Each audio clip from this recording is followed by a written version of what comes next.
ஆண்டவராய் இயேசு கிறிஸ்துவின் விலையேறப்பட்ட நாமத்தினாலே ஆண்டவர் எங்களுக்கு கொடுத்ததான ஏஜே பவர் மினிஸ்ட்ரி சார்பிலே அன்பின் நல்வாழ்த்துக்களை தெரிவித்துக் கொள்கிறேன். எனக்கு அருமையானவர்களே, இந்த நாள் உங்கள் வாழ்க்கையிலே இனிய நாளாய் அமைவதாக. ஹல்லேலூயா. இந்த நாளிலும் கர்த்தருடைய ஆவியானவர் கொடுத்த அந்த அன்பின் வார்த்தைகளை நாம் தியானிக்கப் போகிறோம்.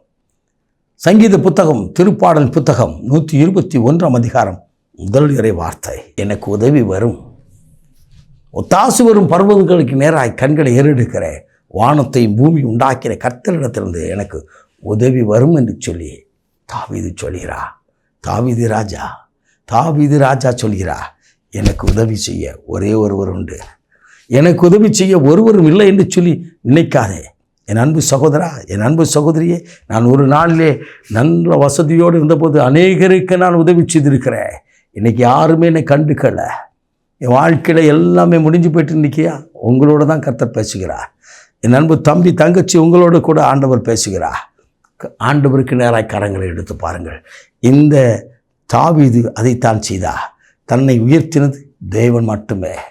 என் சொந்த தகப்பன் மறக்கப்பட்ட போதும், என் சொந்த சகோதரன் மறக்கப்பட்ட போதும், சாமுவேல் தீர்க்கதரிசி என் வீட்டிற்கு அனுப்பப்பட்ட போதும், எல்லாரும் மறந்தாலும் தேவன் மறக்காதபடி என்னை அழைத்து அபிஷேகம் பண்ணின தேவன், என்னை தெரிந்து கொண்ட தேவன், சமஸ்த இஸ்ரவேலின் ராஜாவாய் என்னை முடிசூட்டி அலங்கரித்த தேவன் ஒருவர் உண்டு.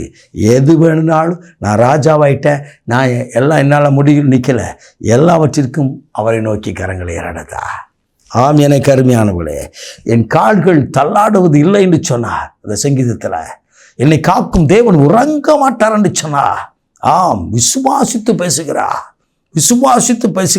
எத்தனை எதிரிகள் இருந்தாலும், எத்தனை துரோகிகள் இருந்தாலும் அதன் மத்தியிலே சொல்கிறார், தீங்கு என்னை அணுகாது.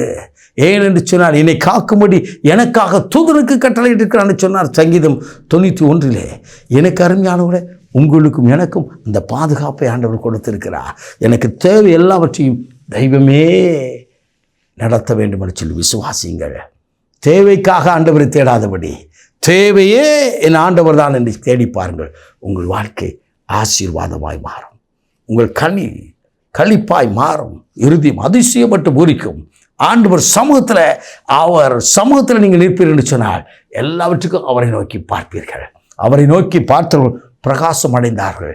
தன் கரங்களை உயர்த்தி வானத்தையும் பூமி உண்டாக்கின தெய்வத்தை நோக்கி கதறி அழுது கண்ணீர் விட்டு பாருங்கள். எங்களுடைய ஜெபக்குழுவிற்கு ஒரு முறை ஒரு ஊழியர் வந்திருந்தார். அவர் இறந்து 7 மணி நேரம் கழித்து ஆண்டவர் உயிர் கொடுத்து அவர் இன்றைக்கு ஊழியத்தை செய்கின்ற ஒரு அருமையான ஒரு சகோதரி. அந்த சகோதரி விதமாய் செய்தியிலே சொன்னார்கள், நான் மரித்து என் ஆன்மா கடந்து போனது, நான் ஆண்டவரிடத்தில் பார்க்கும்போது ஆண்டவர் பிதாவாய் தேவன் கீழே பார்த்து கொண்டிருக்கிறார், அநேக கரங்கள் அவரை நோக்கி உயிர்த்திருப்பதை நான் கண்டேன் என்று சொன்னார்கள். எனக்கு அருமையானவர்களே, இன்றைக்கு அவரை கொண்டு வல்லமையான காரியங்களை செய்வதை நான் கண்டிருக்கிறேன். அவரை நோக்கி பார்க்கும் பொழுது அந்த சகோதரி சொன்னார்கள், மரித்து 7 மணி நேரமாக கழித்தது.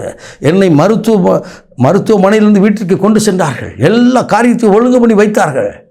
எல்லாவற்றையும் எனக்கு ட்ரெஸ் எல்லாம் போட்டு எல்லாம் நீராட்டி வைத்திருந்தார்கள். ஆனால் தேவன் என்னை மறுபடியும் என்னை இடத்தில் கொண்டு விட்டு எனக்காக நீ ஊழியம் செய், உன் கரங்கள் என்னை நோக்கி பார்க்கட்டும் என்று சொன்னார். ஆம், அந்த சகோதரி வீதமாக சொன்னார்கள், என் கரங்கள் ஒவ்வொரு நாளும் காலை வேளையிலே தேவனை நோக்கி கரத்தை எடுக்கிற இன்றைக்கு இந்த ஊழியம் பல நாடுகளில் நடக்கிறது என்று சொன்னார்கள். ஆம், என்னை கேட்டுக்கொண்டிருக்கிற நண்பா, என்னை கேட்டுக்கொண்டிருக்கிற அன்பு தாயே தகப்பனே, உன் கரங்கள் யாரை நோக்கி இருக்கிறது? மனிதனை நோக்கியா, அதிகாரியை நோக்கியா, பதவி உள்ளவர்களை நோக்கியா, இல்லை அந்தஸ்து உள்ளவர்களை நோக்கியா? என் ஆண்டவரை நோக்கி இருக்கும் என்று சொன்னார். உன் வாழ்க்கை ஆசீர்வாதமாக இருக்கும், உன் குடும்பம் ஆசீர்வதிக்கப்பட்டிருக்கும், உன் பிள்ளைகளின் ஆசீர்வதிக்கப்பட்டிருப்பதை நீங்கள் காண்பீர்கள். இந்த நாளிலே ஆண்டவர் உங்களோடு கூட பேசுகிறார். இதோ எனக்கு உதவி வரும் என்று சொல்லி வானத்தை பூமி உண்டாக்கிற தெய்வத்தில் கேளுங்கள் பெற்றுக்கொள்வீர்கள். நாம் ஜெபிப்போமா? மகா பரிசுத்தமுள்ள தகப்பனே, இந்த அற்புதமான வேலைக்கு ஸ்தோத்திரிக்கிறோம். இன்றைக்கும் வனாந்திர வாழ்க்கையில் கண்ணீரோடு கடந்து வருகிற உங்களுடைய பிள்ளைகளுக்கு பாரத்தோடு ஜெபிக்கிற, எவ்வளோ ஜெபித்து வாழ்க்கையை சொலிப்பல் என்று சொல்லி கலங்கி நிற்கிற உங்களுடைய பிள்ளைகளுக்கு உதவிகளை அனுப்புவீராக, பரலோகம் திறந்து அனுப்புவீராக. தகப்பனே ஒரு துக்கமெல்லாம் சந்தோஷமாக இந்த நாளில் மாறட்டும். வல்லமை உள்ளவர் மகிமையானது என் வாழ்க்கையை செய்தார்னு சொல்லி, எனக்கு உதவி செய்கிற கர்த்தர் உயிரோடு கூட இருக்கிறான்னு சொல்லி உடைய நாமத்தை மாத்திரம் துதிக்க கிருபைதார். எல்லா மகிமையும் உமக்கு செலுத்துகிறோம்.